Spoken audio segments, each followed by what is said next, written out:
Hi guys, welcome back another blog. एक और interesting blog में आपका स्वागत है। तो गाइस, आज हम जा रहे हैं औली घूमने।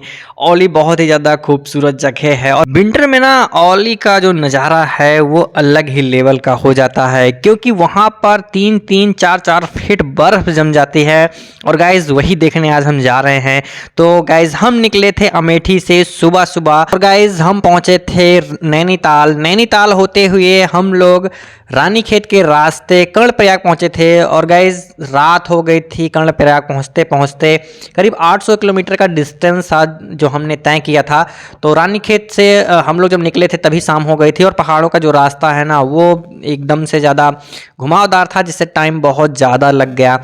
और हम 11 बजे कर्णप्रयाग में स्टे लिए थे और स्टे के दौरान बहुत ज़्यादा अंधेरा हो गया था और पहाड़ों पे गाड़ी चलाना उतना सेफ नहीं था।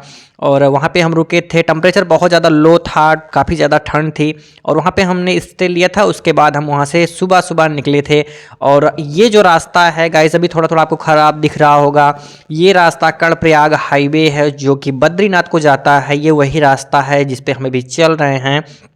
और लैंडस्लाइड होने की वजह से रास्ता कई जगह डैमेज है, बट ठीक ठाक रास्ता है।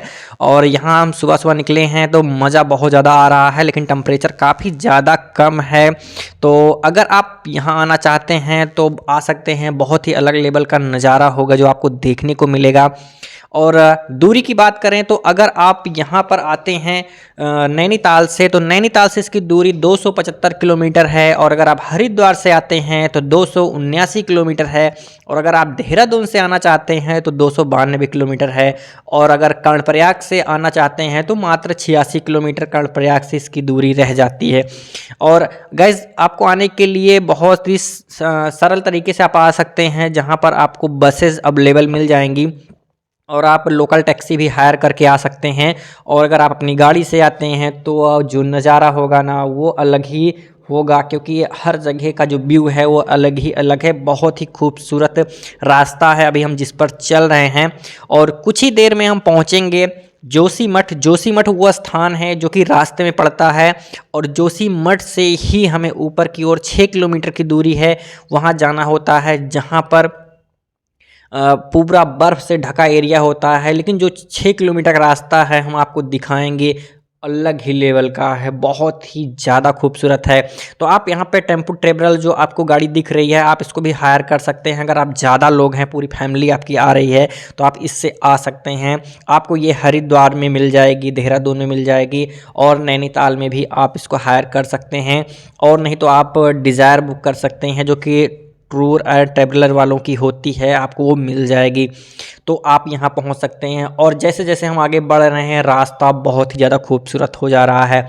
आप देख रहे होंगे कि जो पहाड़ हैं वो गंजे पहाड़ दिखाई दे रहे हैं। इसका मतलब ये है कि इन पहाड़ों पर फरवरी तक पूरी तरीके से बर्फ़ से ढक जाता है। और हमें देखिए सामने पहाड़ दिख रहे हैं जिस पे स्नोफॉल हो चुकी है। तो गाइज़, अगर आप अपना प्लान औली के लिए बना रहे हैं तो आपका डिसीजन बहुत ही ज़्यादा बेहतरीन होगा, क्योंकि अब देखिए हम जहाँ पहुँचे हैं यही वो रास्ता है जो जोशीमठ से हमें ऊपर ले जाता है औली के लिए। और देखिए आपको सड़क के किनारे भी स्नो देखने को मिल जाएगी, जो कि अभी स्नोफॉल करंट में ही हुआ है, बहुत ही जल्दी स्नोफॉल हुआ है। और रोड पे तो बर्फ़ नहीं है, बट साइड साइड में आपको बर्फ़ देखने को मिल जाएगी। और जो रोड है ठीक ठाक है, काफ़ी हाइट पे है, क्योंकि अभी हम शायद 7000 फीट की ऊंचाई पर चल रहे हैं। और जो यहाँ का जो नज़ारा है एकदम से अलग ही है, बहुत ही खूबसूरत नज़ारा है। और देखिए आपको जो पहाड़ दिखेंगे ना एकदम से अलग ही दिखेंगे, क्योंकि जो लाइट का रिफ्लेक्शन है वो उस पे पड़ रहा है। जो सूर्य की रोशनी है वो जिन पहाड़ों पे पड़ती है वो चमकते हैं, और जहाँ नहीं पड़ती है वो पूरे काले दिखाई देते हैं। और हम बहुत ही जल्द पहुंचने वाले हैं औली। और देखिए ये जो रोड है यहाँ पे ब्लैक आइस है। जो आइस पड़ती है गाइस, वो जब ठंडी होती है तो वहाँ पे आइस हो जाती है, स्किड बहुत होती है। तो अगर आप अपनी गाड़ी से आते हैं और आप फर्स्ट टाइम पहाड़ों पे ऐसी जगह पे गाड़ी ड्राइव करना चाहते हैं तो बहुत ही केयरफुली आना पड़ेगा आपको। लेकिन अगर आप यहाँ पे आते हैं अपनी पर्सनल व्हीकल से, अपनी पर्सनल गाड़ी से, तो बहुत ही ज़्यादा इंजॉय करेंगे। आप अगर ड्राइविंग को लव करते हैं, लव योर ड्राइव, तो फिर बहुत ही ज़्यादा मज़ा आएगा गाइज़। और हम बहुत ही जल्द पहुंचने वाले हैं ओली। वहाँ का पूरा नज़ारा दिखाएंगे। फ़िलहाल अभी हम रास्ते का नज़ारा आपको दिखा रहे हैं कि रास्ता कुछ ऐसा है अगर आप अपनी गाड़ी से आते हैं तो, क्योंकि अगर आप ट्रैवलिंग वाली गाड़ी से आते हैं, आप हायर करके आते हैं, तो आपको कोई प्रॉब्लम नहीं होने वाली है, क्योंकि उनका तो रोज़ का यही काम ही है ऐसे रास्तों पर गाड़ी चलाने का। बट गाइस, अगर आप आते हैं अपनी गाड़ी से, अपनी खुद ड्राइव करते हैं, तो आपको जानना ज़रूरी है कि कौन कौन से चैलेंजेस हैं जो हमें इन रोड पर देखने को मिल सकते हैं। और एक बात है कि अगर अभी और भारी स्नोफॉल हुई तो ये रास्ता पूरी तरीके से बंद हो जाएगा और इस पे 4x4 गाड़ियाँ ही चल पाएंगी। टू व्हील ड्राइव के लिए बहुत ही ज़्यादा स्ट्रगल वाला काम हो जाएगा, क्योंकि ये ढलान पे गाड़ी बहुत तेज़ी से फिसलेगी, तो वो बहुत ज़्यादा रिस्क वाला है। तो उसके लिए सबसे बेहतरीन ये है कि ओली घूमने का आप नीचे से जोशीमठ से जो रोपवे केबल कार से आप आ सकते हैं। वहाँ से उसका किराया 1000 पर पर्सन के हिसाब से है, तो आप वहीं से रोपवे ले लीजिए और आप चले जाइए आर्टिफिशियल लेक के पास, जहाँ पे है बहुत ही खूबसूरत नज़ारा है। आपको हम पूरा ब्लॉग दिखाएंगे, पूरा रास्ता दिखाएंगे।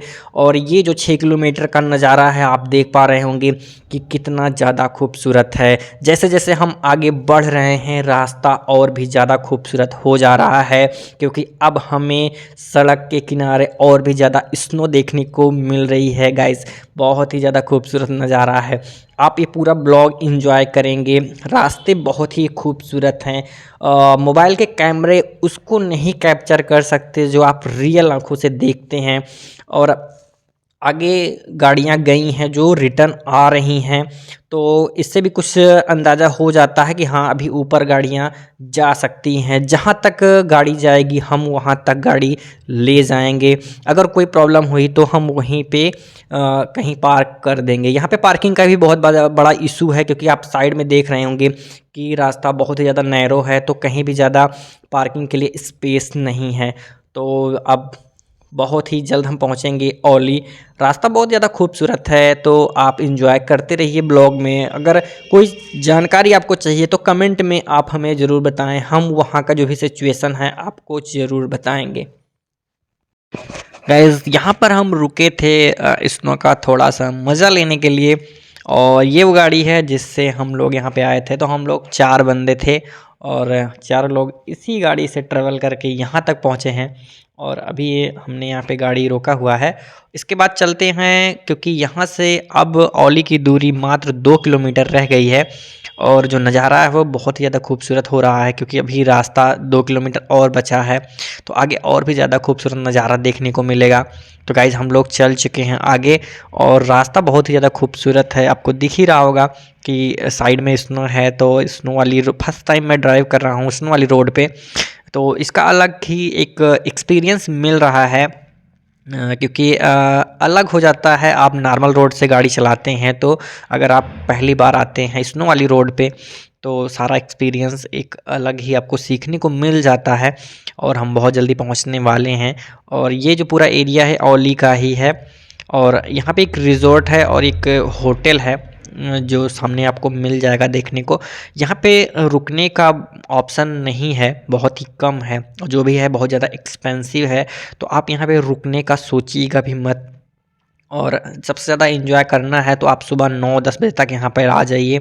और हम करीब 9 बजे यहाँ पहुँच गए थे, और जब तक धूप रहती है आप यहाँ पे एंजॉय करिए, और जैसे ही शाम होने लगती है आप वापस चले जाइए, क्योंकि यहाँ पे स्नोफॉल होने का जो चांस है वो 4 बजे के बाद ही रहता है। तो जैसे ही शाम होगी और सूर्य अस्त होगा, उसके बाद स्नोफॉल का चांस बढ़ जाएगा।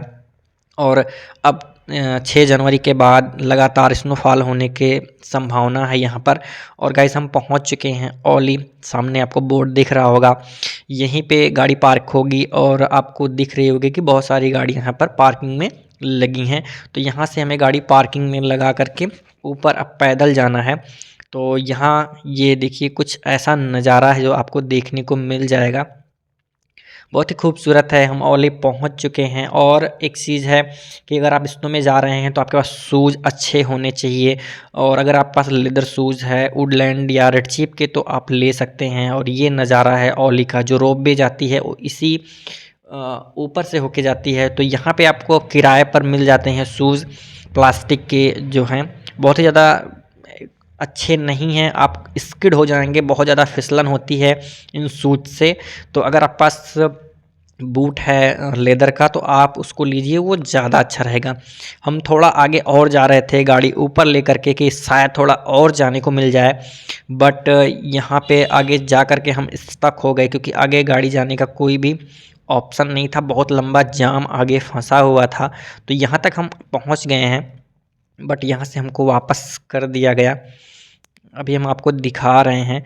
तो यहाँ से हमें अब रिटर्न जाना था, बहुत ही डेंजर था वापस, क्योंकि गाड़ी स्किड कर रही थी, स्नो थी रोड पे, ब्लैक आइस थी और बहुत ज़्यादा फिसल रही थी। लेकिन फ़िलहाल हम नीचे जा रहे हैं क्योंकि एक पुलिस वाले थे, उन्होंने कहा कि आप जो है नीचे ही गाड़ी को पार्किंग में लगाएं तो ज़्यादा अच्छा होगा, नहीं तो यहाँ पे हवा निकाल दी जाएगी और बाद में बहुत ज़्यादा प्रॉब्लम होगी। तो यहाँ से फिर हम वापस गाड़ी ले जाने का प्रयास कर रहे हैं नीचे की ओर।